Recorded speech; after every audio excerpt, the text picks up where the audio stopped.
अब इसमें मैं क्या क्या डिस्कस करने वाला हूं, तो इसमें मैं आपकी क्लास 11th एनसीईआरटी का फिजिकल वर्ल्ड का जो चैप्टर है, साथ ही साथ यूनिट्स एंड डायमेंशंस का जो चैप्टर है, फिर इसमें बेसिक मैथ्स के भी कुछ कॉन्सेप्ट्स हैं और मेजरिंग इंस्ट्रूमेंट्स के। ग्रेविटेशनल फोर्स होता है वो G m1 m2 upon r square होता है। वो 7 फंडामेंटल क्वांटिटीज हैं जिनकी मदद से हम अपने आसपास की सारी चीजों को डिफाइन कर सकते हैं। डिराइव क्वांटिटी बेसिकली उसके नाम में ही देखो कहां से निकल रही हैं, इनसे डिराइव करके बनाई जा रही हैं। Okay, the argument of special functions such as trigonometric, logarithmic and exponential functions, ये चीज हमेशा याद रखना, must be dimensionless. Multiplication division में क्या है? मल्टीप्लिकेशन डिवीजन में बेसिकली हम डेसिमल प्लेसेस को नहीं देखते, हम सिग्निफिकेंट फिगर को देखते हैं। 1 centimetre of a main scale of vernier calliper is divided into 10 equal parts. Okay, वो जो जीरो है वो यहाँ ना होके थोड़ा आगे होता है और थोड़ा पीछे होता है। थोड़ा आगे होता है तो पॉजिटिव एरर, थोड़ा पीछे होता है तो नेगेटिव एरर। ठीक है, x to the power n most used integration formula जो कि आपको हमेशा याद रखना है, x to the power n d x हो जाएगा x to the power n+1 upon n+1 plus c. ठीक है, hello everyone, I welcome all of you to Infinity Learn by Shri Chaitanya.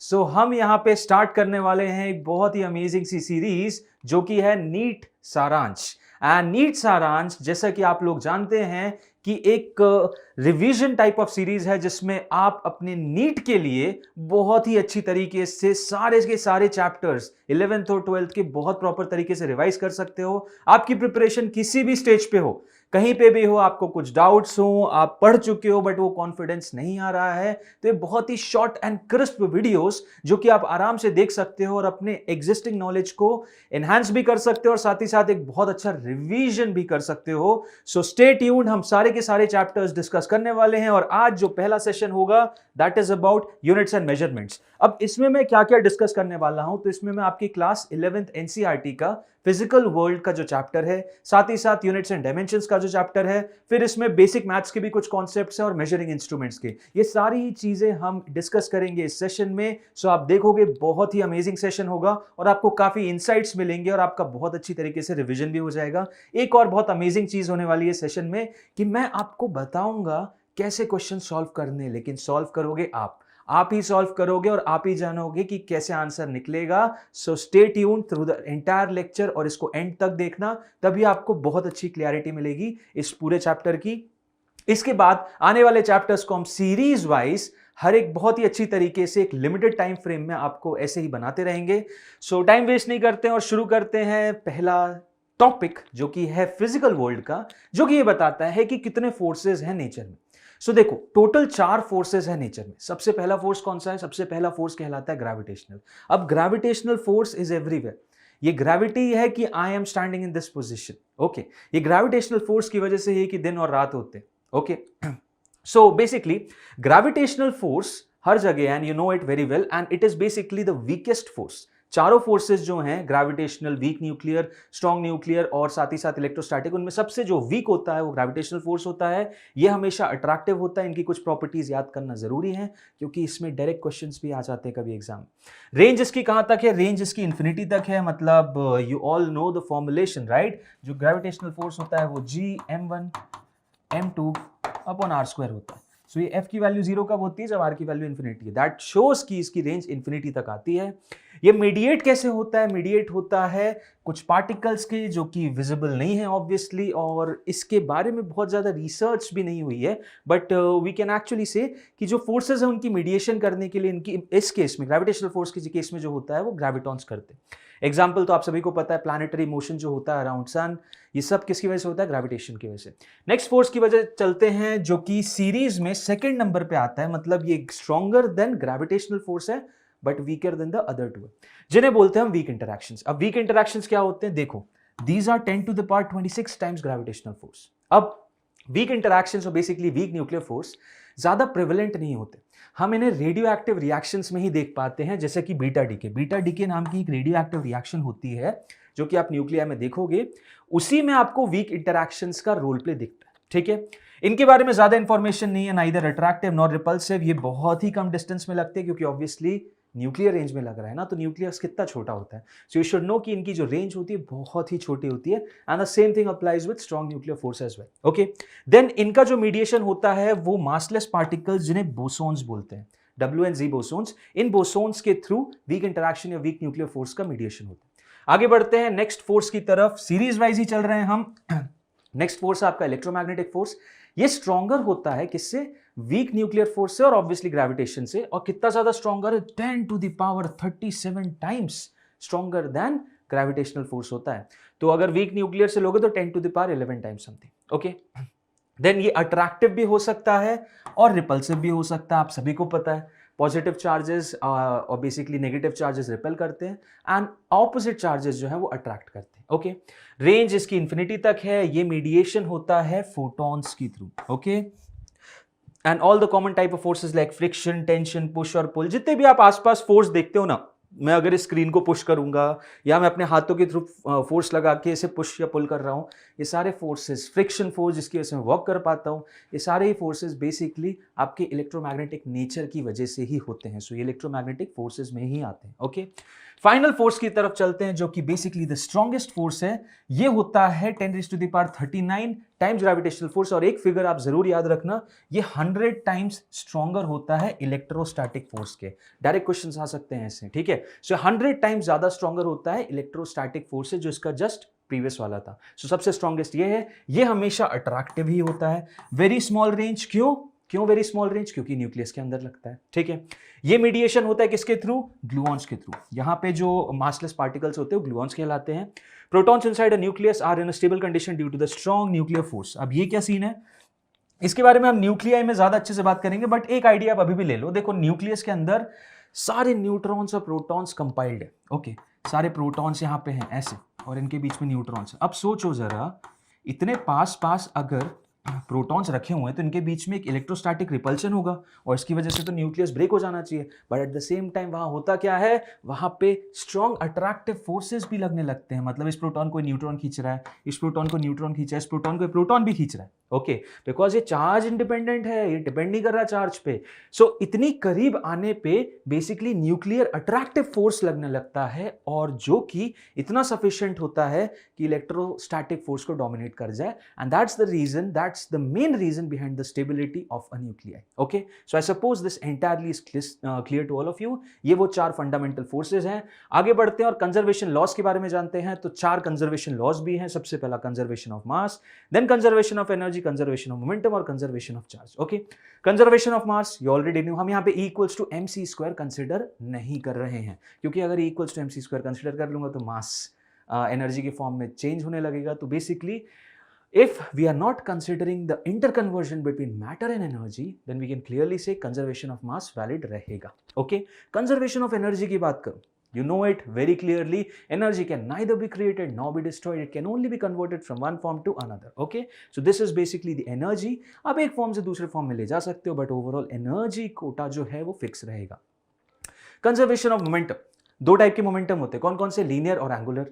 You very well know linear momentum का case कब आता है, जबकि net force 0 हो, और एंगुलर मोमेंटम का आता है जब नेट टॉर्क 0 हो। इनके बारे में भी और डिटेल्ड वे में डिस्कशन होगा, बट यू शुड नो कि क्या कंजर्वेशन लॉज है जो हमारे यूनिवर्स में प्रिवेलेंट है। Okay, then conservation of charge. Obviously किसी भी बॉडी पे, किसी प्लैनेट पे जो टोटल चार्ज रहता है वो हमेशा कंजर्व रहता है। ओके, मतलब अगर पॉजिटिव चार्जेस क्रिएट हुए हैं तो साइमल्टेनियसली नेगेटिव भी क्रिएट हुए होंगे, जो उनका टोटल सम है वो ओवरऑल 0 रहेगा। इसीलिए पूरे अर्थ को हम मानते हैं कि इट्स कंप्लीटली न्यूट्रल।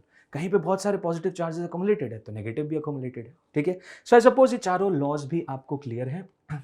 आगे बढ़ते हैं एंड अब हम बात करते हैं यूनिट्स की। ओके, सो देखो, ये हमारी बेसिकली वो 7 फंडामेंटल क्वांटिटीज हैं जिनकी मदद से हम अपने आसपास की सारी चीजों को डिफाइन कर सकते हैं, ठीक है। अब देखो, ये इसका सीन क्या है, थोड़ा सा हिस्ट्री में चला जाता हूँ।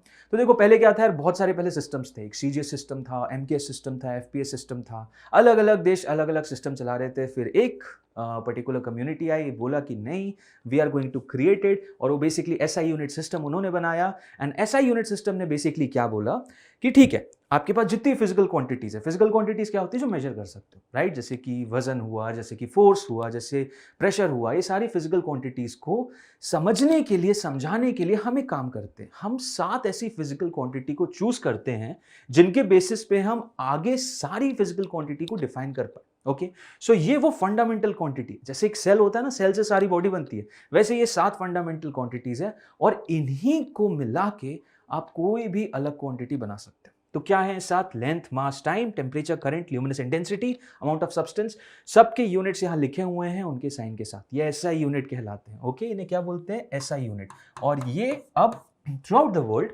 एक्सेप्टेड फैक्ट है। ओके, अब इसके बाद फंडामेंटल क्वांटिटीज के बाद नेक्स्ट जो सेक्शन आता है वो आता है डिराइव्ड क्वांटिटीज का। So there are numerous derived quantities. अब डिराइव्ड क्वांटिटीज कितनी है?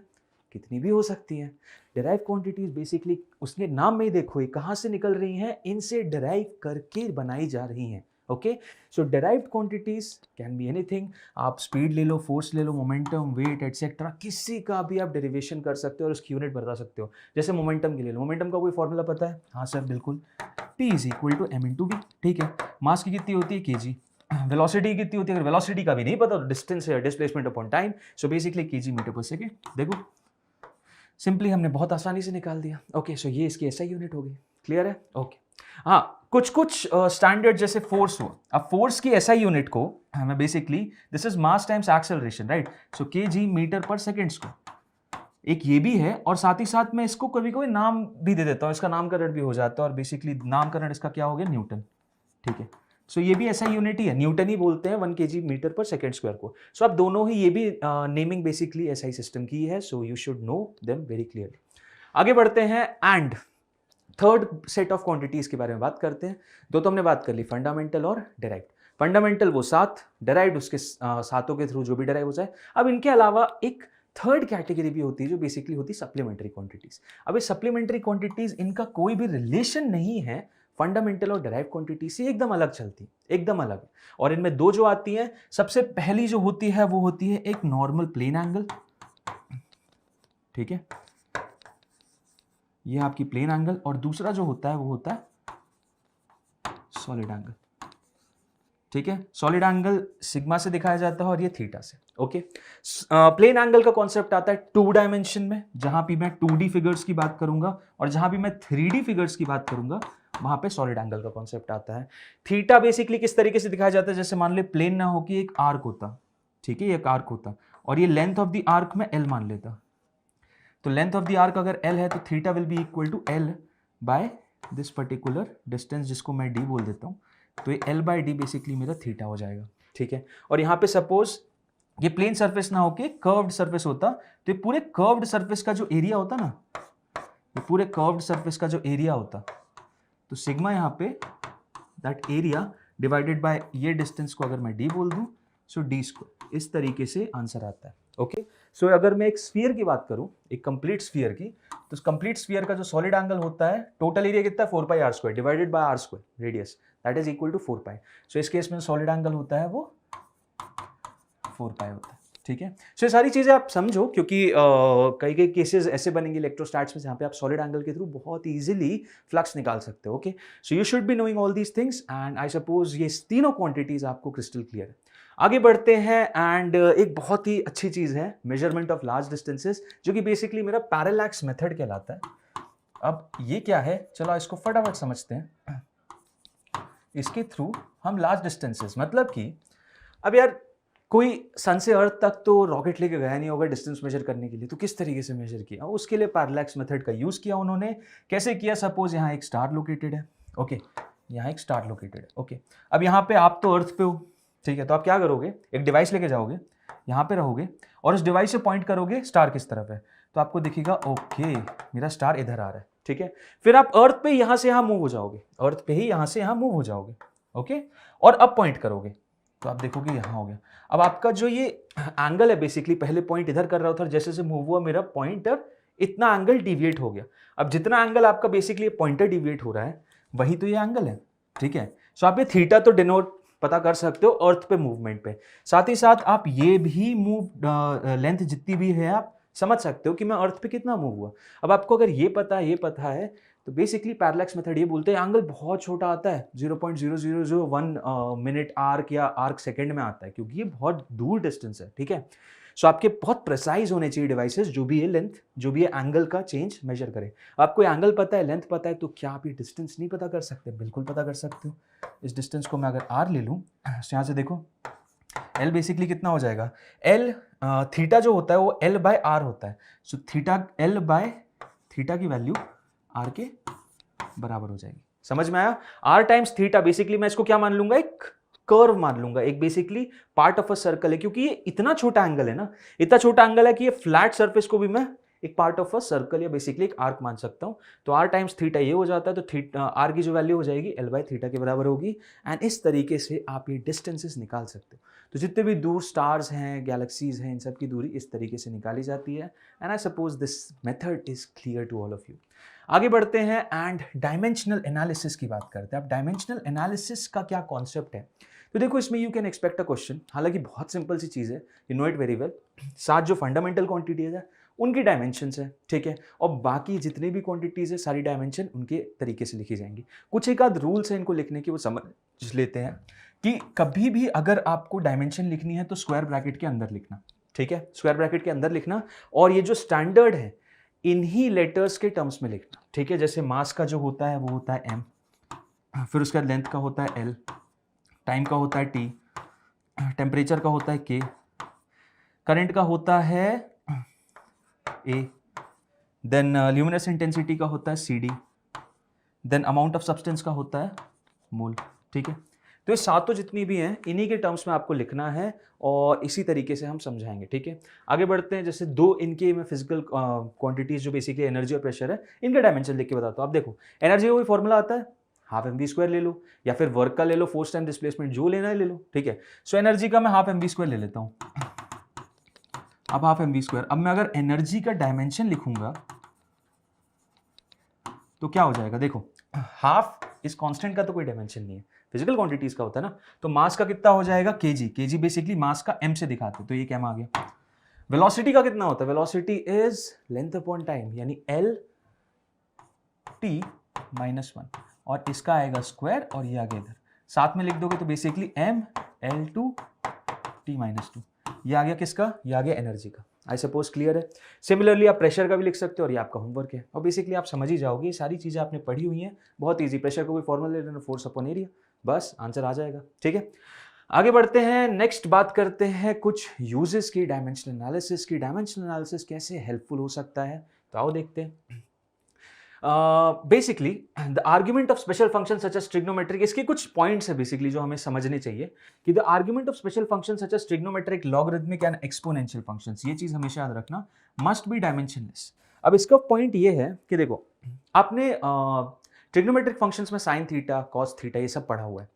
अब आप ये भी जानते हो कि स्टार्टिंग में मैंने जो एंगल दिखाए थे इनकी जरा एसआई यूनिट बता देता हूँ। प्लेन एंगल की एसआई यूनिट क्या होती है, रेडियन, ओके, और इसकी क्या होती है, स्टेरेडियन, ठीक है। इन दोनों की जो यूनिट्स है वो रेडियन और स्टेरेडियन है। तो एंगल जो प्लेन एंगल है वो मेजर रेडियन में हो रहा है, ठीक है।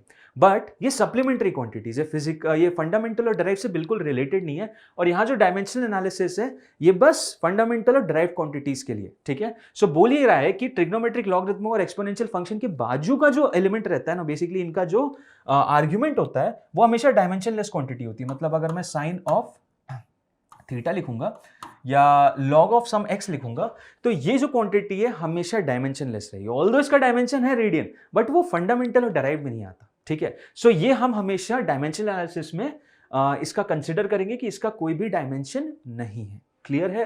तो ये all these things are dimensionless. और ये इसलिए बता रहा हूं क्योंकि जैसे मान लो कभी भी आपको कोई फंक्शन देखे, साइन ओमेगा टी प्लस के एक्स प्लस फाइव, तो फाइव तो डायमेंशनलेस है। ये पूरी एंटिटी जिसमें k एक वेव एंगुलर वेव नंबर है और x डिस्टेंस है, ये भी डायमेंशनलेस है। मतलब k की डायमेंशन ऐसी होगी ताकि वो x को काट के फाइनली डायमेंशनलेस बन जाए, ठीक है। Same goes with omega T also. तो ये चीज समझना जरूरी है। A pure number, ratio of similar physical quantities such as refractive index, these are also dimensionless, ठीक है। रिफ्रैक्टिव इंडेक्स का कोई डायमेंशन नहीं होता, ठीक है, ओके। सेकेंड बेनिफिट, वो तो बेसिकली पॉइंट था। अब ये बेनिफिट देखो, बेनिफिट क्या है, deducing the relation between quantities. Relation जब भी बनाना रहता है क्वांटिटीज में, डायमेंशनल एनालिसिस बहुत हेल्प करता है। और ये बहुत ही स्टैंडर्ड सा केस है जो आप ऑलरेडी देख चुके होंगे कि अगर मुझे मान लो बता दिया है कि सेंट्रीपिटल फोर्स है, 2-3 क्वांटिटीज पे डिपेंड करता है कि इस पे मास ऑफ द बॉडी पे, साथ ही साथ वेलोसिटी पे और radius of the circular path पे भी, तो मेरे लिए इक्वेशन बना के बता दो। मैं डायमेंशनल एनालिसिस से F is equal to mv²/r proof कर सकता हूं और मुझे सेंट्रीपिटल फोर्स समझने की भी जरूरत नहीं है। बट नाउ आई नो, आप सभी को पता है कि सेंट्रीपिटल फोर्स क्या होता है। So for that case only आपको इस चीज में इतना ज्यादा घुसने की जरूरत नहीं, but you should definitely know this benefit कि डायमेंशनल एनालिसिस आपको रिलेशन क्रिएट करने में बहुत ज़्यादा हेल्पफुल है। आपके रिड्यूस करना है अगर कोई भी रिलेशन फिजिकल क्वांटिटीज़ का, तो बता सकता है। हाँ, लेकिन एक प्रॉब्लम भी है। एक प्रॉब्लम ये है कि अगर सपोज इस रिलेशन में यहाँ 1/2 या 1/2 या 2 या कोई भी एक और वैल्यू आती, तो डायमेंशनलेस फेल हो जाता, डायमेंशनल क्वांटिटी फेल, मतलब ये डायमेंशनल एनालिसिस फेल हो जाता। और इसके कुछ हम ड्रॉबैक्स देखेंगे, so wait and watch, next slide में आएगा। ओके, नाउ लिमिटेशंस की अगर मैं बात करूं तो देखो, लिमिटेशंस ज़्यादा इंपॉर्टेंट है समझना। By this method the value of dimensionless constants can not be calculated as I told you. मतलब अगर मैं टाइम पीरियड की बात करूं, so time period of a simple pendulum होता है 2π√L/g, ठीक है। तो मैं t equals to √L/g dimensional analysis निकाल सकता हूं, बट 2π नहीं निकाल सकता, ये प्रॉब्लम है, ठीक है। By this method the equation containing trigonometric exponential and logarithmic terms can not be analysed. बिल्कुल सही बात। अब सपोज मुझे इक्वेशन ऑफ वेव निकालनी है, मुझे इक्वेशन ऑफ वेव निकालनी है कि y इज इक्वल टू भैया a sin ω_t plus kx plus phi हो रहा है, ये निकालनी है। क्या निकाल पाऊंगा डायमेंशनल एनालिसिस से? बिल्कुल नहीं। y इक्वल्स टू a तक रहेगा, उसके बाद नहीं रहेगा। y इक्वल्स टू a तक रहेगा, उसके बाद नहीं रहेगा, या आएगा भी तो कोई बहुत ही बेकार सी रिलेशन आ जाएगी, बट नहीं निकाल सकता क्योंकि इसमें साइनोसॉइडल फंक्शन, ठीक है। सो ये चीज समझना जरूरी है। If a physical quantity depends on more than 3 factors, then the relation among them cannot be established because we can have only 3 equations of equalizing the powers of MLT. ठीक है, ये भी एक ड्रॉबैक है, उतना ज़्यादा इंपॉर्टेंट नहीं है। It does not distinguish between the physical quantities having same dimension. Yes, true, बिल्कुल सही बात है कि अगर एनर्जी और वर्क की बात करो, अब ये दो ऐसी फिजिकल क्वांटिटीज है जिनका डायमेंशन सेम है। सो एनर्जी और वर्क में डायमेंशनल एनालिसिस डिफरेंस नहीं कर सकता, उसके लिए दोनों सेम है क्योंकि दोनों की यूनिट सेम है, ठीक है। सो ये एक बहुत बड़ा प्रॉब्लम है। It fails if physical quantity depends on the sum और difference of two quantities. Obviously अब जब तक फिजिकल क्वांटिटी मल्टीप्लिकेशन में बेस्ड है तब तक तो ठीक है, लेकिन जहां पे जैसे कि एक इक्वेशन, ये इक्वेशन ऑफ मोशन ही ले लो, s is equal to ut plus half t square.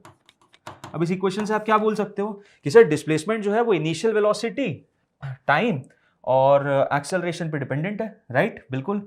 तो सर ये रिलेशन आप बता सकते हो डायमेंशनल एनालिसिस से? बिल्कुल नहीं बता सकते। कैसे बताओगे? बीच में प्लस साइन, ठीक है। सो ये ड्रॉबैक्स आपको समझ में आने चाहिए। नेक्स्ट जो पॉइंट आता है हमारा यूनिट्स एंड डायमेंशंस टॉपिक का ही, जो कि है एरर्स। अब एरर्स क्या होती हैं? एरर्स आर इनएविटेबल, हर चीज में एरर तो होती है, ठीक है। There are always going to be error, and the point is what we should do, what perfection says is कि error एक समय के साथ रिड्यूस होनी चाहिए। That's what perfection says।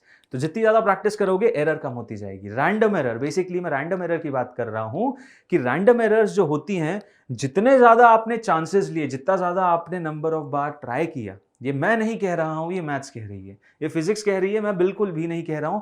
और हम कोई नहीं होते फिजिक्स को डिनाई करने वाले और मैथ्स को डिनाई करने वाले, फैक्ट्स को तो नहीं कर सकते।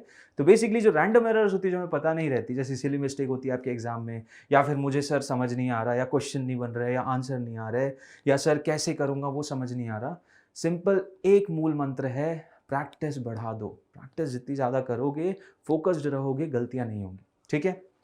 तो इसमें सबसे पहले जो टॉपिक आता है दैट इज रिलेटिव और फ्रैक्शनल एरर। तो अब देखो, कोई भी क्वांटिटी है, मान लो कोई भी क्वांटिटी है, तो देखो स्टैंडर्ड तरीका किसी भी क्वांटिटी को लिखने का ये होता है, जैसे मान लो मैंने आपसे बोला कि यार मेरे को एक पर्टिकुलर दिल्ली एनसीआर का आप टेम्परेचर बताओ, आप टेम्परेचर बताओ पूरे ये जो अभी मंथ चल रहा है, बेसिकली किसी मंथ का बता दो, आप जनवरी का बता दो, फेब का बता दो, अगस्त का बता दो।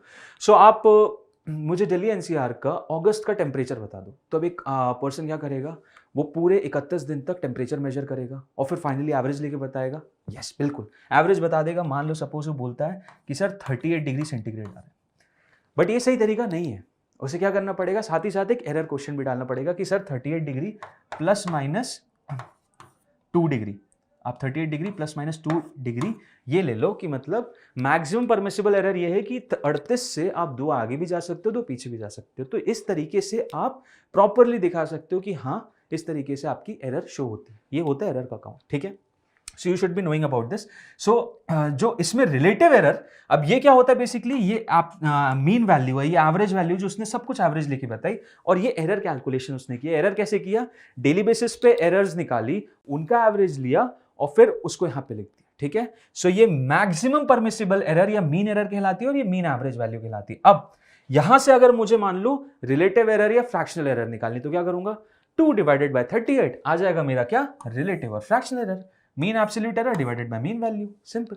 ठीक है, अगर मुझे परसेंटेज एरर निकालनी तो इसी में 100 मल्टीप्लाई कर दूंगा, आ जाएगा आंसर। क्लियर है, सो 2 बाय 38 इंटू 100 मेरी वैल्यू आ जाएगी। ठीक है, सो आई सपोज ये दोनों ही चीजें आपको क्लियर है। आगे बढ़ते हैं, propagation of errors when multiple physical quantities are involve. बिल्कुल सही बात है, अगर मल्टीपल फिजिकल क्वांटिटीज इन्वॉल्व है, जैसे कि suppose x is equal to a plus B, equivalent resistance in a series का केस लेते हैं, R equivalent equals to R1 plus R2। अब सर R1 की वैल्यू पता करनी, R2 की वैल्यू पता की, मेरे को टास्क दिया, मैंने 3-4 बार डिवाइसेस चलाए, करंट डाला, पोटेंशियल डिफरेंस वैल्यू लिखी, लिख दी, फिर दूसरी बार फिर पोटेंशियल, अलग पोटेंशियल पे करंट लिखा, अलग वैल्यू लिख दी, सेम नहीं आ रही, हर बार अलग अलग आ रही है, क्योंकि देखो डिवाइसेस में भी कुछ ना कुछ प्रॉब्लम होती है। फिर मैंने बोला सर R1 की जो वैल्यू है वो सर हो जाएगी आपकी 5 ओम, और साथ ही साथ 0.1 ओम का एरर हो सकता है। ठीक है, इसकी वैल्यू भी आ जाएगी 5 ओम और साथ ही साथ 0.1 ओम का एरर हो सकता है। ठीक है, ओके। अब एक बात बताओ, तो क्या R इक्विवेलेंट कितना होगा, R इक्विवेलेंट में कितनी एरर होगी, पॉइंट ये है। तो देखो बॉस, R इक्विवेलेंट आपको निकालना है जब, तो वो 5 प्लस 5 तो हो जाएगा 10 ओम, लेकिन उसमें एक एरर भी होगी, राइट। अब वो एरर कितनी होगी, तो यहां पे ये बोल सकते हैं क्या कि सर यहां की जो एरर है वो इसको कैंसिल कर देगी, बिल्कुल नहीं। मतलब बोल ये रहा हूं, सपोज ये है, ये 5 प्लस माइनस 0.1 है, और ये भी मेरी 5 प्लस माइनस 0.1 है। ठीक है, तो क्या यहां का प्लस इसके माइनस को कैंसिल कर दे और हमारे पास कोई एरर ना है, ऐसा लेकिन हो नहीं सकता। गलतियां कभी भी जुड़ती हैं, मैं कुछ गलती यहां पे लिख दूं, आप वो गलती समझो और एग्जाम में जाके कोई और ब्लंडर कर दोगे, तो आप गलती से और गलती करोगे। ये नहीं कि मैं यहां गलती कर दूंगा और आप इसको समझ जाओगे और बोलोगे नहीं नहीं ये तो गलत है, चलो मेरी गलती इसको कैंसिल करके सही कर देगी। ऐसा बहुत rarest of the rare occasion में होता है, और मैथ्स इसको परमिट नहीं करता। मैथ्स ये बोलता है कि यार देखो, गलतियां हमेशा जुड़ती हैं, कभी भी एरर्स ऐसी नहीं हो सकती कि मेरी गलती दूसरे की गलती को कैंसिल अप कर ले और फाइनल रिजल्ट बहुत अच्छा आ जाए, ये बस लक होता है। ठीक है, सो एरर्स, हम मैथ से चलते हैं, एरर्स हमेशा ऐड होती है। मतलब R इक्विवेलेंट की अगर जो वैल्यू निकालनी होगी मुझे, तो बेसिकली 5 प्लस 5 10, और एरर्स भी ऐड होंगी प्लस माइनस 0.2। ओके, ठीक है sir. So if x is equal to a plus B, तो इस सिनेरियो में जो डेल्टा x आएगा मेरा, डेल्टा x मतलब मेरी जो error, maximum permissible error in the calculation of x will be equal to delta a plus delta B. Same goes over here also, अगर a माइनस बी है, इस सिनेरियो में भी डेल्टा x मेरा delta a plus delta b ही रहेगा, irrespective of the fact कि a plus b है या a माइनस बी। एरर्स हमेशा जोड़ती हैं, मूल मंत्र है, याद रख लेना। ठीक है, ओके। अब ये तो बात होगी सब प्रोडक्ट, मतलब एडिशन और सब्ट्रैक्शन की। अगर प्रोडक्ट पे फॉर्म में हो, डिवीजन फॉर्मेट में हो, तब कैसे करेंगे, तब जो फॉर्मूला होता है, तब बेसिकली डायरेक्ट एरर्स को रिलेट करने का नहीं होता, तब फॉर्मूला होता है उनकी रिलेटिव एरर्स को रिलेट करने का। तो यहाँ पे रिलेशन बेसिकली, अगर मुझे डेल्टा एक्स फाइंड करना है तो मैं इस फॉर्मुलेशन से रिलेट कर सकता हूँ, delta x by x will be equal to delta a by a plus delta b by b. ठीक है, ये रिलेशंस बेसिकली देखो आप, you all must have heard about calculus, right. So ये सब कैलकुलस से डराइव्ड है, ये सब कैलकुलस से डराइव्ड है, और थोड़ा दिमाग भी लगाया गया है कि डायरेक्ट कैलकुलस लगा के डेल्टा है माइनस डेल्टा भी नहीं करना, एरर्स जुड़ती हैं। सो ये कैलकुलस से निकाले गए रिलेशन है। So you should be knowing कि कैसे रिलेशन आते हैं। यहाँ पे आप रिलेटिव एरर को रिलेट कर सकते हो, और इससे डेल्टा एक्स भी निकाल सकता हूँ, कोई दिक्कत नहीं है। एक्स की वैल्यू को यहाँ मल्टीप्लाई कर दो, delta a by A plus delta b by b, delta x आ जाएगा। ठीक है, ओके। सो ये तरीका रहा। जैसे सपोज ये फॉर्मेट है, x is equal to a to the power n, तो इसमें भी भाई ये प्रोडक्ट टाइप है, इसमें a into a into a into a कितनी बार a हो जाएगा। सो यहाँ पे लिखा जाएगा delta x upon x will be equal to n times delta a by a. ठीक है, इस तरीके से आप डेल्टा एक्स बाई एक्स निकाल सकते हो, जो कि हो जाएगा n times delta a by a के बराबर। अगर मैं यहाँ बात करूँ, यहाँ क्या हो जाएगा, तो यहाँ की अगर मैं बात करूँ, delta X by X will be equal to n times delta a by A plus m times delta b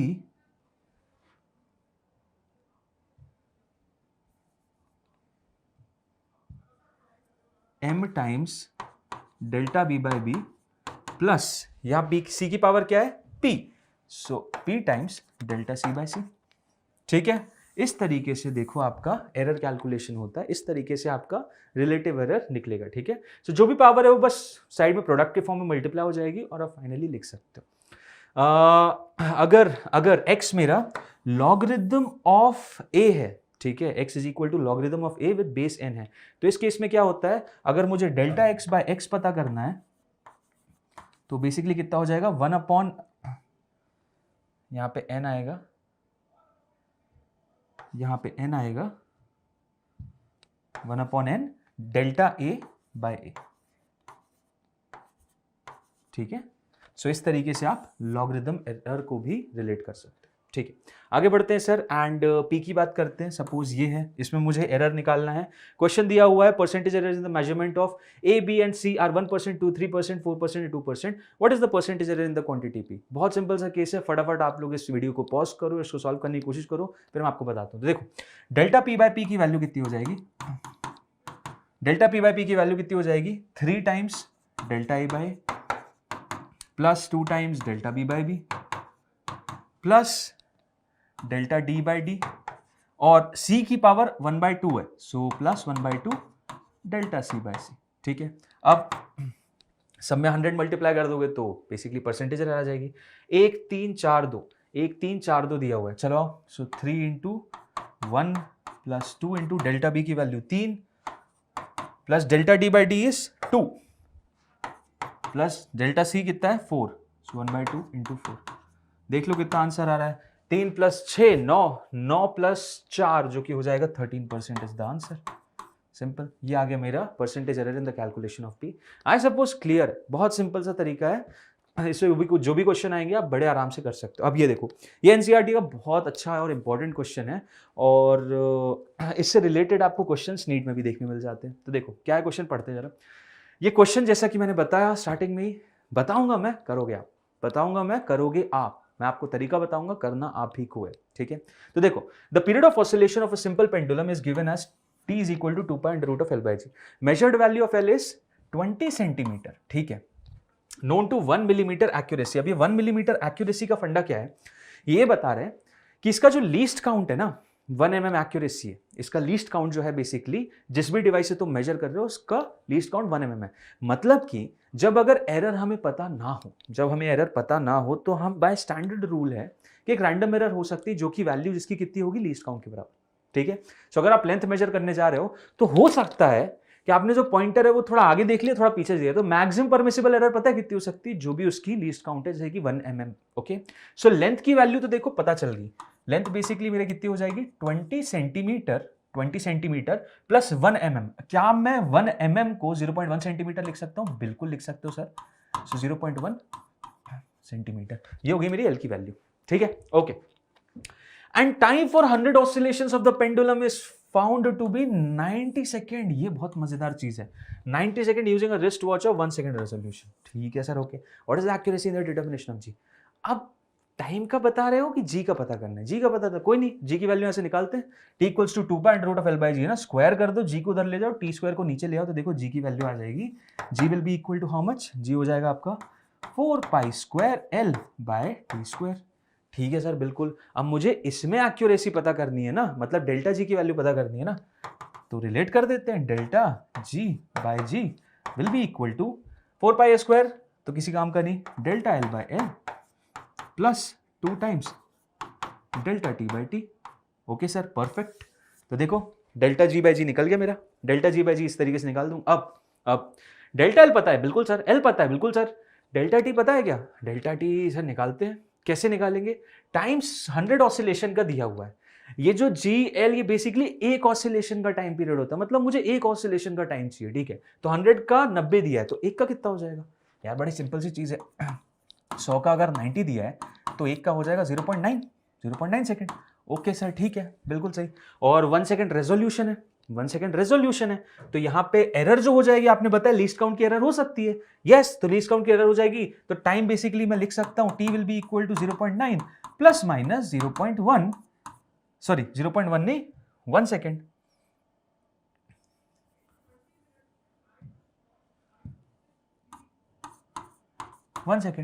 सही है ना, बिल्कुल लिख सकता हूं क्या मैं? थोड़ा सोचो जरा यार, वैल्यू जो आ रही है वो एरर से भी कम है और एरर उससे ज्यादा कर रहे हो, ऐसा पॉसिबल है क्या? ऐसा हो सकता है? आप ये सोच रहे हो सही कर रहे हो, नहीं, गलत कर रहे हो। अगर यहां वैल्यू इससे कम नहीं भी होती तो भी गलत कर रहे थे, क्योंकि रीजन ये है, देखो रीजन ये होता है कि सपोज पेंडुलम है, ये पेंडुलम है, मूव हो रहा है। अब सोचो आप मेरे फ्रेंड हो, वहां खड़े हुए, मैं आपको बताऊंगा कि 100 कब हुए, 100 ऑसिलेशन कब हुए, और आपको बोलूंगा और आप स्टॉप वॉच बंद कर देना, ठीक है? तो पहले मैं काम करता हूं, मैं 5 करता हूं, 5 ऑसिलेशन, 1 2 3 4 5, मैंने बोला स्टॉप, आपने स्टॉप किया। अब मेरे बोलने में और आपके स्टॉप करने में हो सकता है लीस्ट काउंट का एरर हो जाए, मैंने बोला आपने थोड़ा पहले सुन लिया या आपने थोड़ा बाद में सुना, तो जो लीस्ट काउंट का एरर है मान लेते हैं 1 सेकंड हो सकता है, तो 5 ऑसिलेशन करने पे एरर आई है 1 सेकंड, तो अब 1 सेकंड का, 1 ऑसिलेशन का टाइम पीरियड निकालूंगा तो वो एरर भी तो थोड़ी कम हो जाएगी। समझ में आ रहा है? कुछ सोचो, अगर मैंने इसको 10 कर दिया तो क्या हो जाएगा, तब भी 1 सेकंड, तो अब 1 ऑसिलेशन में टाइम और कम हो जाएगा, है कि नहीं? जब भी मैं एवरेज निकालूंगा, वैल्यू डिवाइड करूंगा, तो लीस्ट काउंट एरर जो है उसको भी तो बाय 10 बाय 5 करूंगा। तो इसीलिए के बोलते हैं ज्यादा नंबर ऑफ अटेम्प्ट्स किए हैं, 100 ऑसिलेशन के लिए निकाला है, तो लीस्ट काउंट भी घट जाएगी। तो 1 सेकेंड नहीं होगा least count error, basically error क्या हो जाएगी आपकी 1/100 हो जाएगी। समझ रहे हो? आपको ये 1/100 हो जाएगी एरर यहां पे, और 1/100 बेसिकली कितना हो जाएगा 0.01। ये हो गई मेरी एरर, ये हो गई मेरी एरर, ये हो गया मेरा टाइम कैलकुलेशन। तो अब मैंने आपको दोनों ही चीजें बता दी हैं, मैंने आपको टी की वैल्यू भी बता दी, डेल्टा टी एरा, एल भी बता दिया, डेल्टा एरा एलरा। अब आपको बस यहाँ वैल्यू रखनी है और जी की वैल्यू 9.8 रख देना, डेल्टा जी निकल आएगा। समझ में आया कुछ कैसे करना है? बहुत सिंपल सा तरीका है बॉस, लेकिन आपको पता होना चाहिए। नंबर ऑफ अटेम्प्ट बढ़ाने पे वैल्यू तो निकलेगी 1 ऑसिलेशन की, एरर अब 100 ऑसिलेशन के लिए 1 सेकंड है, तो 1 ऑसिलेशन के लिए आपको बताना पड़ेगा, ठीक है? सो आई सपोज आप ये सॉल्यूशन कर लोगे। आगे बढ़ते हैं, ये भी एक इंपॉर्टेंट सवाल है, इसमें जो पैरेलल का है वो एक कॉम्बिनेशन है जो कि मैं बताना चाहता हूं। तो देखो 2 रेजिस्टर्स हैं R1 और R2, इंडिविजुअल एरर्स के साथ दिए हुए हैं, ठीक है सर? ओके, पहले केस में सीरीज में लगाए हैं, दूसरा पैरेलल में लगाए हैं, एरर हमें बताना है, फाइंड इक्विवेलेंट रेजिस्टेंस, ठीक है? सीरीज की बात करूंगा अगर मैं, तो आर इक्विवेलेंट कितना हो जाएगा, वो तो हो जाएगा सर R1 प्लस R2, ठीक है? और डेल्टा आर इक्विवेलेंट कितना हो जाएगा, वो हो जाएगा मेरा sir delta R1 plus delta R2, ठीक है? ओके, तो क्या मैं इससे निकाल सकता हूँ? बिल्कुल, 100 प्लस 200 300 ही हो गया, delta R1 2 plus 4 7, 300 plus minus 7, निकाल दिया। ओके, पैरेलल की लेकिन जब बात करूंगा तो पैरेलल में बेसिकली क्या होता है, 1/R equivalent will be equal to 1/R1 plus 1/R2, ठीक है? अब क्योंकि मैंने आपको बताया ये कैलकुलस से, डिफरेंशिएशन से निकाले गए रिजल्ट है, तो यहां पे अगर मुझे delta R equivalent divided by R equivalent नहीं करूंगा, यहां पे आर इक्विवेलेंट स्क्वायर होगा, ठीक है? Delta R1 plus R1 square plus delta R2 divided by R2 square, इस रिलेशन से मैं निकालूंगा और आपको वैल्यू यहाँ डालनी है, तब जाके आपका डेल्टा आर इक्विवेलेंट आएगा। तो दोनों ही फॉर्मुलेशन, ये तो ईजी है, ये आपको याद रखना है, समझने की जरूरत है, स्टैंडर्ड केस है, आपको पता होना चाहिए, ठीक है? सो यहाँ पे बात हो जाती है अब एरर्स की। ओके, अब फटाफट जल्दी जान लेते हैं सिग्निफिकेंट फिगर क्या है। 6 रूल हैं यार इसके, बहुत सिंपल सी चीजें, फटाफट 6 रूल देखते हैं एक एक करके, और फिर हम इस टॉपिक को तो खत्म कर ही देंगे, यूनिट्स एंड डायमेंशन को। फिर हम आगे बढ़ते हैं नेक्स्ट चैप्टर की तरफ। ओके, नेक्स्ट चैप्टर नहीं, नेक्स्ट टॉपिक की तरफ। ओके, तो अब देखो सिग्निफिकेंट फिगर्स और इसके रूल्स क्या हैं। सबसे पहला रूल कि जितने भी नॉन जीरो डिजिट्स हैं वो सिग्निफिकेंट होते हैं, जितने भी नॉन जीरो डिजिट्स हैं वो सब सिग्निफिकेंट होते हैं। नॉन जीरो डिजिट्स मतलब 1984 4 सिग्निफिकेंट फिगर है, मतलब दिक्कत बस जीरो की है, कि कौन सा जीरो सिग्निफिकेंट है कौन सा नहीं है, वही समझना है। नॉन जीरो तो सारे significant he, all the zeros between 2 non zero भी सिग्निफिकेंट है, मतलब 2 नॉन जीरो डिजिट्स के बीच में जितने जीरो लगा रहे हो वो सब सिग्निफिकेंट है। यहाँ पे 10806 ये 2 जीरो जो हैं ये सिग्निफिकेंट हैं, तो टोटल 5 सिग्निफिकेंट फिगर। ठीक है सर, बड़े अच्छे रूल है। Rule 3, all the zeros to the left of first non zero digits are not significant, मतलब अगर नंबर मैंने ऐसे लिख दिया 00108 तो ये स्टार्टिंग के जो 2 जीरो हैं ये नॉन सिग्निफिकेंट हैं, ये वाला जीरो तो सिग्निफिकेंट होगा क्योंकि ये 2 नॉन जीरो के बीच में आ रहा है, तो कितने होगा 1 2 3, तो यहाँ पे आ गए 3 सिग्निफिकेंट फिगर। समझ में आया कि नहीं आया? समझ में आया, बहुत बढ़िया। If the number is less than 1, अगर 1 से छोटा मतलब 0 पॉइंट समथिंग होगा, zeros on the right of the decimal point but to the left of the first non zero digit are non significant. सबसे इंपॉर्टेंट रूल बेसिकली यही है, ठीक है, यही सबसे इंपॉर्टेंट रूल है। इसमें तो देखो स्टार्टिंग के तो होते ही हैं, लेकिन यहाँ पे बेसिकली क्या बोल रहा है कि 0.002308 है, तो यहाँ पे ये जो दो जीरो है ना, ये नंबर 1 से छोटा होना चाहिए, क्योंकि 1 से बड़ा होगा तो बेसिकली क्या होगा, देखो यहाँ पे एक ये जीरो आएगा नहीं, 0 पॉइंट समथिंग आएगा नहीं, 1 पॉइंट समथिंग 4 पॉइंट समथिंग आएगा, और इन दैट सिनेरियो ये दो जीरो है वो दो नॉन जीरो डिजिट के बीच में आ जाएंगे, तो सिग्निफिकेंट तो होना ही है कि नहीं, ये रूल वायलेट हो जाएगा। वरना ये केस है 1 से छोटे नंबर के लिए, जब 0.002308 होता है, तब उस सिनेरियो में ये जो दो जीरो हैं वो नॉन सिग्निफिकेंट हो जाते हैं, ठीक है, और ये तो नॉन सिग्निफिकेंट है ही। ओके, सिग्निफिकेंट कौन सा है, ये वाला होगा, क्योंकि दो नॉन जीरो के बीच में आ रहा है, तो टोटल कितने हो गए, 4 ही सिग्निफिकेंट हो गए, ठीक है। पांचवें रूल पे चलते हैं। The trailing zeros 0 to the right of the last non zero digit in a number with a decimal point are significant. मतलब कोई भी नंबर अगर मैं लूं 01.080, तो देखो ये वाला सिग्निफिकेंट होगा दो नॉन जीरो के बीच में, ये वाला नॉन सिग्निफिकेंट होगा, लेकिन ये जो है ना लास्ट का, ये बेसिकली प्रिसिशन बताता है कि कितने डेप्थ तक जाके आप मेजरमेंट कर सकते हो, तो इसीलिए से सिग्निफिकेंट रखना पड़ता है। तो इसमें बेसिकली कितने, 1 2 3 4, ये सिग्निफिकेंट होगा, ये सिग्निफिकेंट होगा, तो इसमें कितने हो गए, 4 सिग्निफिकेंट फिगर। ये भी एक इंपॉर्टेंट रूल है, इसको याद रखना। When the number is exponent in the form of exponential form, the exponent terms does not affect the number of significant figures। बिल्कुल सही बात है। जैसे कि अगर मैं मान लो नंबर लेता हूँ 1200, ठीक है, और या फिर इसको लिख दूँ मैं 12 into 10 raise to the power 2, या फिर इसको लिख दूँ मैं 1.2 into 10 raise to the power 3। इन तीनों में देखोगे आप दो ही सिग्निफिकेंट है, ये और ये। समझ में आया आप लोगों को, क्लियर है? तो दो ही सिग्निफिकेंट फिगर होंगे और सिंपल सा केस है। आगे बढ़ते हैं। Write down the number of significant figures in the following. ये आपका एक एग्जांपल है, आपको ये करना है। आई सपोज आप सभी कर लेंगे। ये वाला बता देता हूं मैं, इसमें 5 होंगे क्योंकि देखो डेसिमल लगा दिए है ना, डेसिमल लगा इसलिए 5 होंगे। ये तीनों जीरो सिग्निफिकेंट है, समझ में आ रहा है? और बाकी सारे केसेस आपको खुद करना है। आई सपोज आप कर लोगे, बहुत सिंपल से केस हैं, जितने 6 रूल बता उसी में से आंसर है, ठीक है। ओके, आगे चलते हैं सर। अच्छा, अरिथमेटिक ऑपरेशंस अगर आप करते हो तो उसमें सिग्निफिकेंट फिगर का कुछ रूल है क्या? बिल्कुल है, बिल्कुल है। क्या है रूल, आओ देखते हैं। अगर मैं एडिशन और सब्ट्रैक्शन की बात करूं, अगर मैं एडिशन और सब्ट्रैक्शन की बात करूं दो क्वांटिटीज के, तो number of decimal places in the result should be equal to the number of decimal places to that term in the operation which contain lesser number of decimal places. बताता हूं क्या है। सपोज एक number है 1.01, ठीक है, और दूसरा नंबर है 2.0030, ठीक है। इन दो को मुझे ऐड करना है, इन दो को मुझे ऐड करना है। अब क्या करूंगा मैं, इन दो को ऐड करूंगा, बड़ा सिंपल सा रिजल्ट आ जाएगा सर। इन दो को अगर मैं ऐड कर दे रहा हूं तो 3.0130, ओके, परफेक्ट।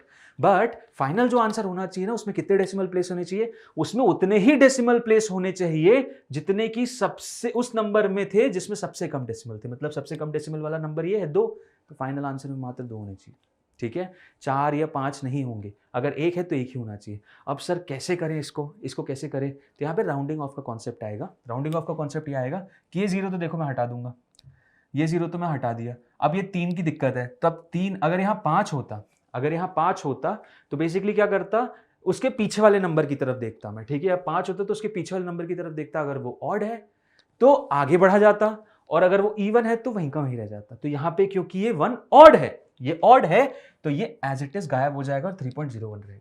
अगर ये 0.1 क्या बोलते हैं 5 होता, ये मान लो 5 होता, 3.015 होता, तो फिर मैं इसको 3.02 कर देता।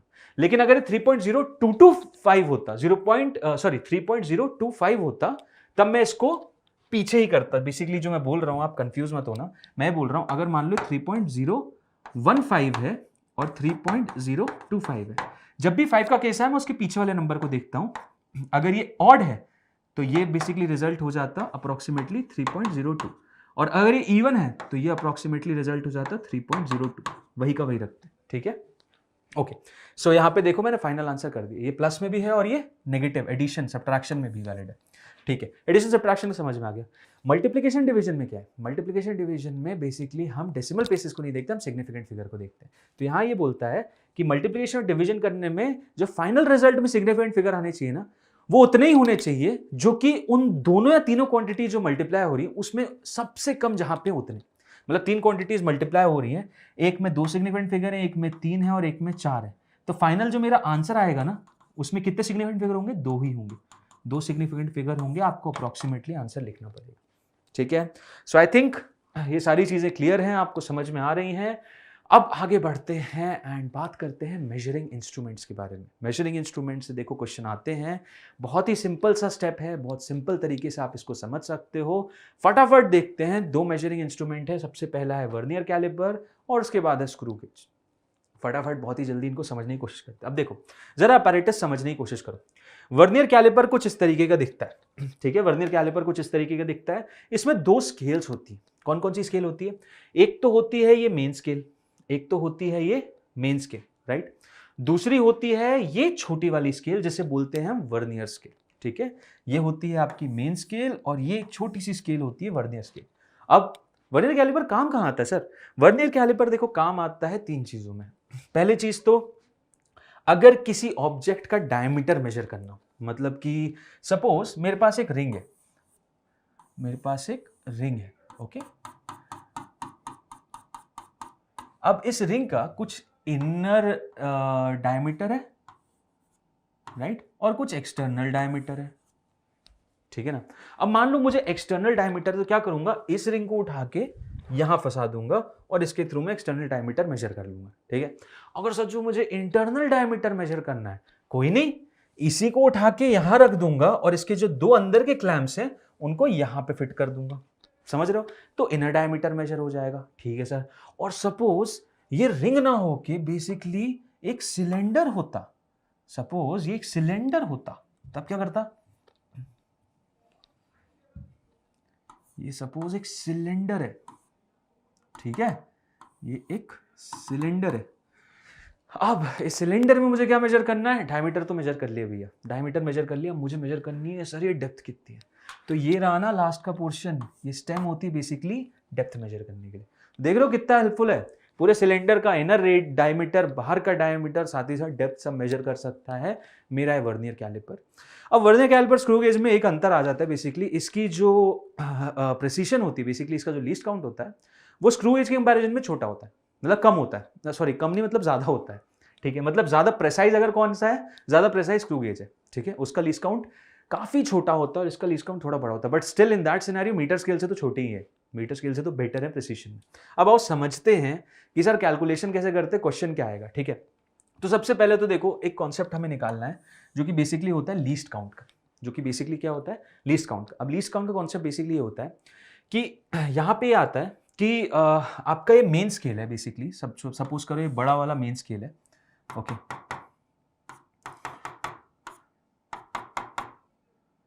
ठीक है, और उसके ऊपर छोटा सा आपका वो रखा हुआ है, क्या है, वर्नियर स्केल। ये आपका वर्नियर स्केल हो गया, ये आपका वर्नियर स्केल हो गया, ठीक है। अब इसमें भी 1 2 3 4 5 4 5, ठीक है। अब देखो इसमें लीस्ट काउंट कैसे पता करते हैं। सो लीस्ट काउंट ये बोलता है कि देखो यहाँ पे 1 2 3 4 5 6 स्केल बेसिकली कहाँ है, ये मेन स्केल पे 6, यहाँ पे क्या है, छठवां काउंट बेसिकली ये रहा आपका, जहां पे दोनों पॉइंटर्स एक दूसरे से मीट हो रहे हैं। तो 6 मेन स्केल रीडिंग किसके साथ कोइंसाइड कर रही है, यहां आप देख सकते हो 9 वर्नियर स्केल रीडिंग से, ओके। मतलब बेसिकली आपके यहाँ पे क्या हो रहा है कि 6 मेन स्केल डिवीजन जो है वो किससे कोइंसाइड कर रहे हैं, वो कोइंसाइड कर रहे हैं 9 वर्नियर स्केल डिवीजन से, समझ रहे हो, डिवीजन ये छोटे छोटे यूनिट यहाँ पे कोइंसाइड कर रहे हैं, ओके। अब लीस्ट काउंट कैसे पता करें, तो लीस्ट काउंट का देखो सिंपल सा फॉर्मूला है यार, लीस्ट काउंट होता है 1 main scale division minus 1 vernier scale division, ठीक है। तो आपको क्वेश्चन में कुछ गिवन होगा, क्वेश्चन में क्या गिवन होगा आपको, या तो वर्नियर स्केल डिवीजन की वैल्यू गिवन होगी, या फिर आपको गिवन होगी मेन स्केल डिवीजन की वैल्यू, या अगर गिवन नहीं होगा तो ये बोल देंगे कि भैया इतना लंबा है और उसको 10 डिवीजन में बांट दिया है, समझ रहे हो, कि एक आपका मेन स्केल है जो कि 10 सेंटीमीटर का है और उसको 100 यूनिट्स में या 100 आपके डिविजन्स में बांट दिया है, तो आपको हर एक डिवीजन की वैल्यू पता चल जाएगी, ठीक है। अब देखो जिसकी भी वैल्यू पता हो फाइनल रिजल्ट में वही ले आना। मतलब कि अगर सपोज मुझे मेन स्केल डिवीजन पता है क्वेश्चन से, तो मैं क्या करूंगा, वीएसडी को एमिट कर दूंगा। कैसे करूंगा, 1 वीएसडी की वैल्यू 6/9 एमएसडी हो जाएगी, यहाँ रखूंगा, लीस्ट काउंट आ जाएगा। समझ में आ रहा है कुछ? अगर वीएसडी की वैल्यू पता है तो एमएसडी को ओमिट कर देना, एमएसडी कितना हो जाएगा, 9/6 वीएसडी हो जाएगा, यहाँ रख देना और फाइनल आंसर निकाल लेना। समझ में आ रहा है, क्लियर है। तो यहाँ पे सपोज करते हैं हमें MSD की वैल्यू पता है, तो 1 VSD निकाल लेते हैं। 1 VSD कितना हो जाएगा, यहाँ से देखो 9 को इधर ले आओ, 1 VSD की वैल्यू आ जाएगी 1 MSD minus 6/9 MSD। MSD common हो जाएगा, ये हो जाएगा 2/3, सो आ गया 1/3, यानी MSD जो भी मेन स्केल डिवीजन आ रहा है बाय 3 कर दोगे। ये एक स्टैंडर्ड केस, ये फॉर एग्जांपल है ना, ये कोई फॉर एग्जांपल मैं बता रहा हूं, इस तरीके से आपने लीस्ट काउंट निकाल दी। समझ में आया, ये आ गई आपकी क्या, लीस्ट काउंट। अब लीस्ट काउंट अगर वर्नियर कैलिपर की निकाल दिए, क्योंकि सबसे पहला काम तो वही होता है, क्वेश्चन में गिवन हो तो बहुत ही अच्छी बात है, और अगर नहीं है तो आपको इस तरीके से निकालनी है, और अगर निकाल दी तो फिर फाइनल रीडिंग निकालना तो बड़ा आसान है। चलो पहले इस लीस्ट काउंट के क्वेश्चन को सॉल्व कर लेते हैं। क्या है, 1 centimetre of a main scale of vernier calliper is divided into 10 equal parts. Okay, ये मेन स्केल देखो एकदम सही वैसे ही क्वेश्चन, 1 सेंटीमीटर को 10 इक्वल पार्ट में, तो भैया 1 मेन स्केल डिवीजन कितना आ गया, 1 MSD जो आ रहा है सर मेरा 1 सेंटीमीटर बाय 10 यानी 0.1 सेंटीमीटर। Okay sir, perfect. अब if 20 division of vernier scale coincide with 8 small division of main scale, 20 division किसकी, 20 वर्नियर स्केल डिवीजन किससे कोइंसाइड कर रही है, 8 small divisions of the main scale यानी 8 MSD से कोइंसाइड कर रही है। What will be the least count of the caliper, बताओ ना यार, लीस्ट काउंट कितना है, MSD की वैल्यू पता है ना, तो VSD को ओमिट करते हैं, लीस्ट काउंट बेसिकली मेरा हो जाएगा 1 MSD माइनस 1 VSD। MSD पता है, VSD को ओमिट करना है, कैसे करोगे, 8/20, 8/20 4 से जाएगा 2/5, तो 1 माइनस 2/5 टाइम्स MSD। एक में से 2/5 गया, कितना बचा, 3/5, 3/5 टाइम्स, और MSD कितना था 0.1, 0.3 डिवाइडेड बाय 5, 0.3 डिवाइडेड बाय 5 कितना हो जाएगा, 0.0 ये 3 था ना, तो 0.6 सेंटीमीटर। ठीक है, पता चला कैसे निकाला लीस्ट काउंट, बड़ा सिंपल सा तरीका है, बहुत इजीली निकाल लिया। देख लो आपके सामने सोल्यूशन है, कितने प्यार से निकाल चुका हूं। ठीक है, सो आई थिंक ये पूरा सोल्यूशन आपको क्लियर है। 4 2 4 5 बिल्कुल सही, परफेक्ट है। ठीक है, सो इस तरीके से मैं लीस्ट काउंट निकालता हूं। अब फाइनल रीडिंग कैसे पता करते हैं, फाइनल रीडिंग कैसे पता करते हैं, तो फाइनल रीडिंग का कॉन्सेप्ट बस ये है कि जो भी मेन स्केल रीडिंग आए प्लस वर्नियर स्केल रीडिंग आए इनटू लीस्ट काउंट। ठीक है, इसको डायग्रामेटिकली भी बता देता हूं, और फाइनल अगर देखो क्वेश्चन आता है तो उसमें डायग्राम तो दिया नहीं रहता, बहुत रेयर केस है कि डायग्राम देंगे, लेकिन अगर दे देते तो भी समझा दे रहा हूं, और अगर नहीं दिया तो फाइनली आपको मेन स्केल रीडिंग बताएंगे कि मेन स्केल रीडिंग कितनी आ रही है, 2 सेंटीमीटर, 5 या 10 सेंटीमीटर, और आपका वर्नियर स्केल रीडिंग कैसे बताएंगे कि 6th division is coinciding with the main scale. ठीक है, तो वर्नियर स्केल रीडिंग आ जाएगी जो कि कोइंसाइड कर रही है, और लीस्ट काउंट तो दे ही देंगे, नहीं तो पता कर लेना। ठीक है, समझ रहे हो बात को। और अगर डायग्रामेटिकली बताना है तो देखो डायग्रामेटिकली ये हो जाता है, वापस पुराने वाले पे आते हैं, तो यहाँ पे देखो, यहाँ पे क्या केस है कि यहाँ पे अगर आप ध्यान से देख सकते हो तो ये 1 2 3 3.1 3.2 और 3.3 से थोड़ा सा आगे जाए, 3.3 से थोड़ा सा आगे, तो यहाँ पे मेन स्केल रीडिंग जो हो जाएगी ना मेरी, देखो यहाँ पे मेन स्केल रीडिंग जो हो जाएगी वो 3.2 है, और 3.2 के आगे कुछ है। ठीक है, 3.2 के आगे, अब वो कैसे देखूंगा, तो यहाँ पे मुझे देखना पड़ेगा बेसिकली कौन सी रीडिंग है जो कि इसके साथ पॉइंट आउट कर रही है। तो देखो यहाँ पे मुझे ऐसे दिख रहा है ये वाली वर्नियर स्केल रीडिंग इसके साथ कोइंसाइड कर रही है, और ये वाली जो वर्नियर स्केल रीडिंग है बेसिकली उसकी 7वीं रीडिंग है, तो 7वीं रीडिंग उसके साथ कोइंसाइड कर रही है, तो यहाँ पे आ जाएगा 7 इंटू जो भी इसका लीस्ट काउंट होगा। समझ में आया, इस तरीके से मैं ये फाइनल, ये मेरी MSR हो गई, ये मेरी फाइनल रीडिंग हो गई। ठीक है, ये मेरी फाइनल रीडिंग हो गई। ओके, ये मेरा MSR था, ये मेन स्केल रीडिंग, ये वो वर्नियर स्केल का एलिमेंट का डिवीजन है जो कि कोइंसाइड कर रहा है, और इनटू लीस्ट काउंट। ठीक है, मुझे समझ में मुझे ऐसा लग रहा है आपको क्लियर है, और आप फाइनली आंसर निकाल दोगे। एक फाइनल चीज जो इसमें है जो कि हो जाती है, that is zero error. Zero error का कॉन्सेप्ट क्या है, जीरो एरर कहाँ पे होता है, देखो क्या क्या होता है। कई बार जब इन जॉस के बीच में कुछ भी नहीं है ना, इन जॉस के बीच में कुछ भी नहीं है, इसको पूरा मिक्स कर दिया, तो इसका जीरो इसके जीरो के साथ कोइंसाइड करना चाहिए, बट कभी कभी नहीं करता, कभी कभी नहीं करता। वो जो जीरो है वो यहाँ ना होके थोड़ा आगे होता है और थोड़ा पीछे होता है, थोड़ा आगे होता है तो पॉजिटिव एरर, थोड़ा पीछे होता है तो नेगेटिव एरर। ठीक है, थोड़ा आगे होता है तो पॉजिटिव एरर, थोड़ा पीछे होता है तो नेगेटिव एरर, और एरर कोई भी हो आपको फाइनल रीडिंग से उसको माइनस ही करना है। ठीक है, सो फाइनल रीडिंग जो भी एक्चुअल रीडिंग आएगी वो observed reading minus excess reading आएगी। अब देखो यहाँ पे पॉजिटिव एरर रहेगी तो घट जाएगी, नेगेटिव एरर रहेगी तो एक माइनस के साथ आएगी, तो माइनस माइनस प्लस हो जाएगा तो जुड़ जाएगी। ठीक है, लेकिन आपको एक मूल मंत्र याद रखना है कि आपको जो भी जीरो एरर आती है उसको सब्ट्रैक्ट ही करना है। ठीक है।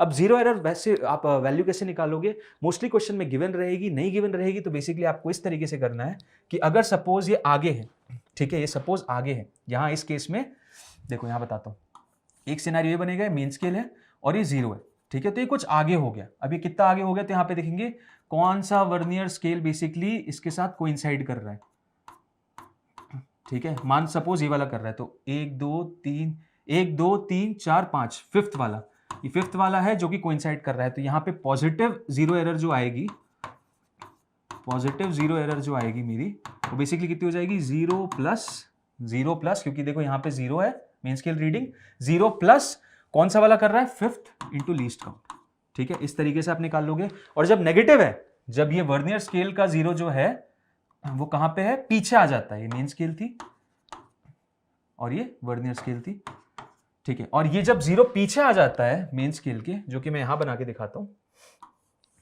सपोज ये मेन स्केल हो गई, ये इसका जीरो हो गया और ये जो वर्नियर स्केल का जीरो है वो यहां आ रहा है,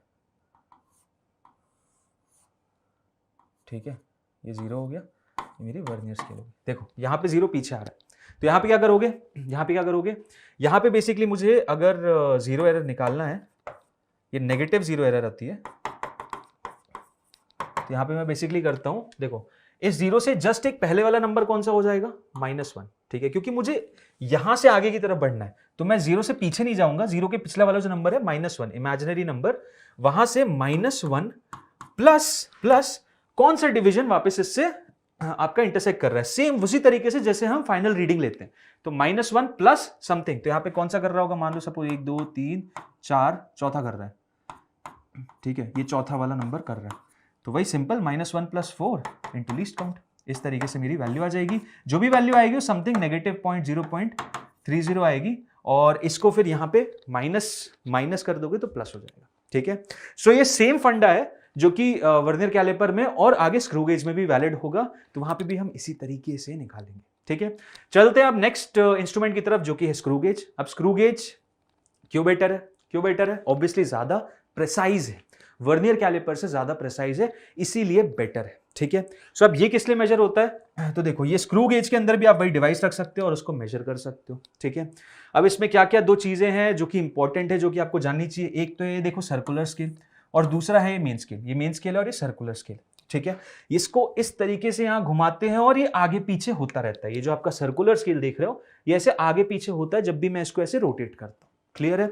अब देखो इसमें फाइनल रीडिंग मेजरमेंट कैसे होता है, तो स्टेप सेम है, इसमें भी पहले लीस्ट काउंट निकालूंगा, उसके बाद फाइनल रीडिंग निकालूंगा। अब लीस्ट काउंट कैसे निकालोगे, तो लीस्ट काउंट बताता हूं, देखो यहाँ पे एक फंडा आता है पिच का, पिच का मतलब ये है कि सपोज मैंने इसको 1 2 3 बार फुल रोटेशन किया और यहां पे कुछ 10 सेंटीमीटर घूम गया, तो पिच बेसिकली कैसे निकाली जाएगी, पिच हो जाएगी जितना डिस्टेंस स्क्रू ने ट्रैवल किया, स्क्रू ने इधर ट्रैवल किया, डिवाइडेड बाय जितने भी नंबर ऑफ रोटेशन हुए, तो जितना भी डिस्टेंस ट्रैवल किया डिवाइडेड बाय 3, सो फाइनली मेरा आंसर आ जाएगा। और कायदे में अगर आप नंबर ऑफ रोटेशन 1 रख दोगे तो 1 रोटेशन में जितना डिस्टेंस आगे या पीछे बढ़ा वो क्या कहलाता है, वो कहलाता है पिच। समझ में आप लोगों को, तो पिच बेसिकली क्या हो गया, पिच हो गया जितना डिस्टेंस स्क्रू ट्रैवल किया एक रोटेशन में, ओके समझ गए, ठीक है। अब अगर पिच पता चल गया तो सोचो ध्यान से, लीस्ट काउंट का कॉन्सेप्ट क्या होता है, वो सबसे छोटी मेजरमेंट जो कि उस डिवाइस से कर सकते हो, तो यहां पे इसको एक रोटेशन घुमा रहा हूं, ये सपोज 1 सेंटीमीटर आगे बढ़ रहा है और इस पे खुद 100 मार्कर बने हुए हैं, ये सर्कुलर स्केल पे 100 डिवीजन बने हैं, मतलब आपको नहीं लगता आपने उस 1 सेंटीमीटर को 100 ऐसे छोटे छोटे भागों में बांट लिया है, and if you are thinking like that then you are perfectly correct, okay. So यहाँ पे जो लीस्ट काउंट होता है वो जितनी भी पिच आती है ना, divided by number of divisions on the circular scale, ठीक है। सो अगर 1 सेंटीमीटर पिच आ रही है, डिवाइड बाय 100 कर दोगे तो 0.01 आ जाती है, समझ में आया, क्लियर है। तो इस तरीके से लीस्ट काउंट स्क्रू गेज का ज्यादा प्रेसाइज होता है, ठीक है। आई सपोज ये पॉइंट आपको क्लियर है। अब इसमें मेजरमेंट कैसे करते हैं, तो इसमें मेजरमेंट का भी सेम सीन है, जो भी आपकी पिच स्केल रीडिंग है, पिच स्केल रीडिंग मतलब मेन स्केल रीडिंग, यहाँ पे जो रीडिंग आ रही है 5 पॉइंट समथिंग, और दूसरा कौन सा ये पॉइंटर है जो कि यहाँ पे आपकी मेन स्केल से कोइंसाइड कर रहा है, वो आपकी हो जाएगी सर्कुलर स्केल डिवीजन, ठीक है। सो पिच स्केल रीडिंग पहले प्लस जो भी आपकी कैप स्केल, उसको कैप स्केल भी बोलते हैं, सर्कुलर स्केल भी, circular scale reading into least count आपकी वैल्यू हो जाती है। ठीक है, सिंपल सा फंडा है, बहुत ही इजी, और इस तरीके से आप मेन रीडिंग निकाल सकते हो। ठीक है, वापस जीरो एरर, जीरो एरर का कॉन्सेप्ट इसमें ये हो जाता है कि देखो इसमें भी बेसिकली आपका जब जीरो है यहाँ पे, जो आपका स्क्रू गेज है, देखो वापस आता हूं, ये जीरो यहाँ पे आना चाहिए जब ये इस पे हो, जब ये जीरो पे आ जाए पूरा का पूरा आपका जो सर्कुलर स्केल है यहाँ आ जाए, तो इसका जीरो, ये वाला जो जीरो पॉइंटर होता है ना, जीरो, वो यहीं पे आना चाहिए। अब कई बार नहीं आता, जीरो ऊपर चला जाता है, जीरो नीचे चले जाता है, तो इस सिनेरियो में पॉजिटिव और नेगेटिव एरर हो जाती है। फंडा सेम ही रहेगा, फाइनल रीडिंग जो भी आ रही है आपकी, फाइनल रीडिंग जो भी आ रही है आपकी, उससे आपको जीरो एरर को सब्ट्रैक्ट करना ही है। ठीक है, और सब्ट्रैक्ट कर दोगे तो ये आपकी final reading, basically actual reading है, ये आपकी एक्चुअल रीडिंग है जो आपने निकाली है, और इसके बाद जो फाइनल आता है that is going to be the value. ठीक है, फाइनल आंसर सेम ही रहेगा, एक्चुअल रीडिंग में से जीरो एरर को माइनस करो, पॉजिटिव आ रही है तो माइनस कर देना, नेगेटिव आ रही है तो नेगेटिव नेगेटिव प्लस हो जाएगा, जुड़ जाएगा।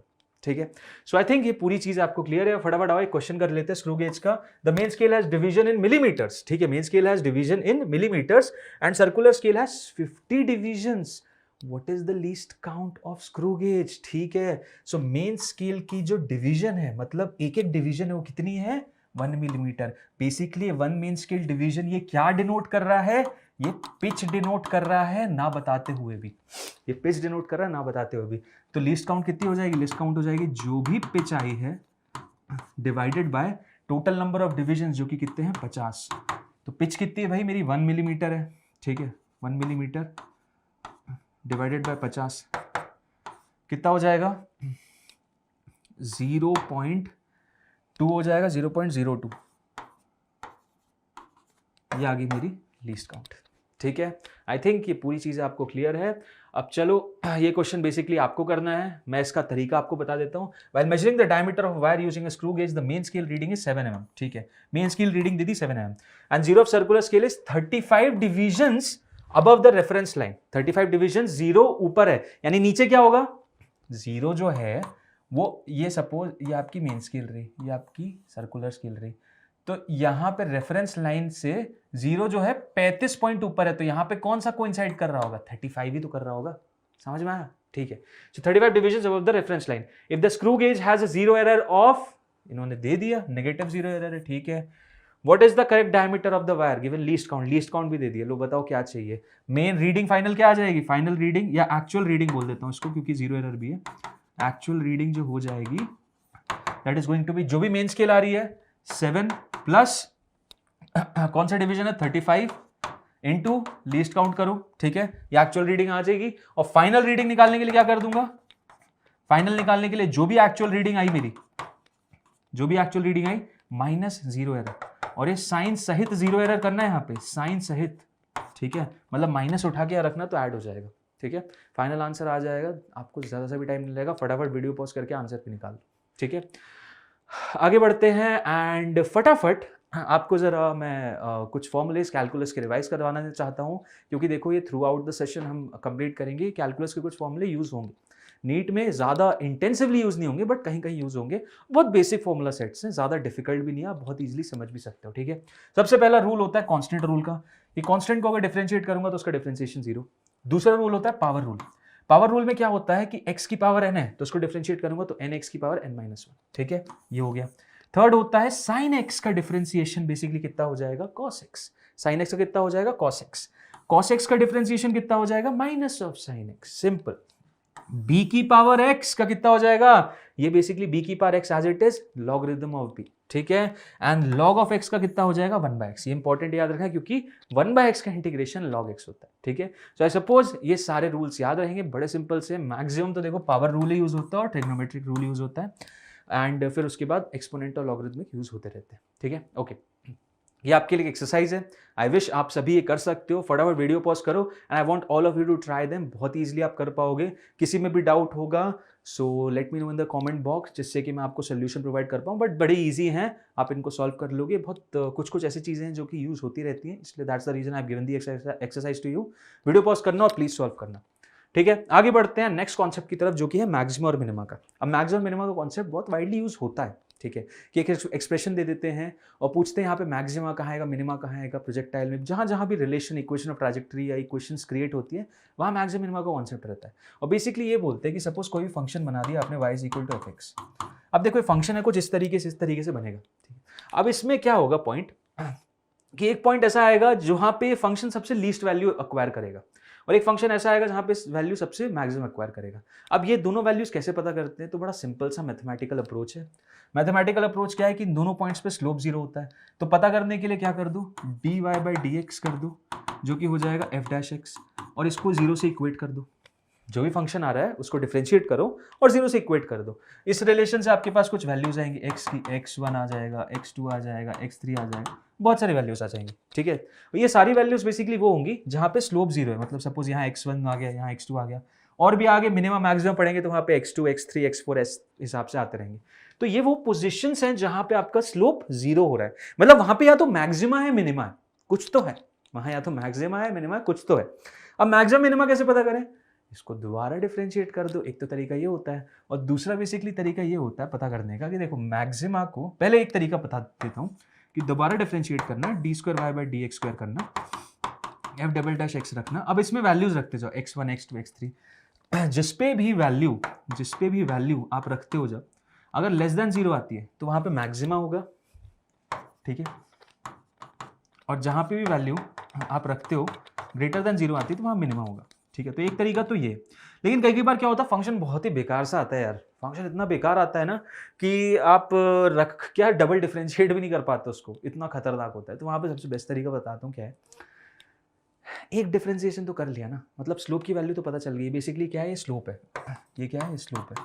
और स्लोप एक और तरीके से कैसे पता करते हैं, टैन थीटा से, मतलब कि किसी भी पॉइंट पे टैंजेंट बनाओ, जैसे यहाँ पे मान लो मुझे स्लोप पता करना है, टैंजेंट बनाऊंगा, एंगल देखूंगा, अगर लेस देन 90 यानी टैन थीटा पॉजिटिव आएगा, यानी कि स्लोप यहाँ पे क्या आ जाएगा, स्लोप यहाँ पे मेरा पॉजिटिव रहेगा, ठीक है।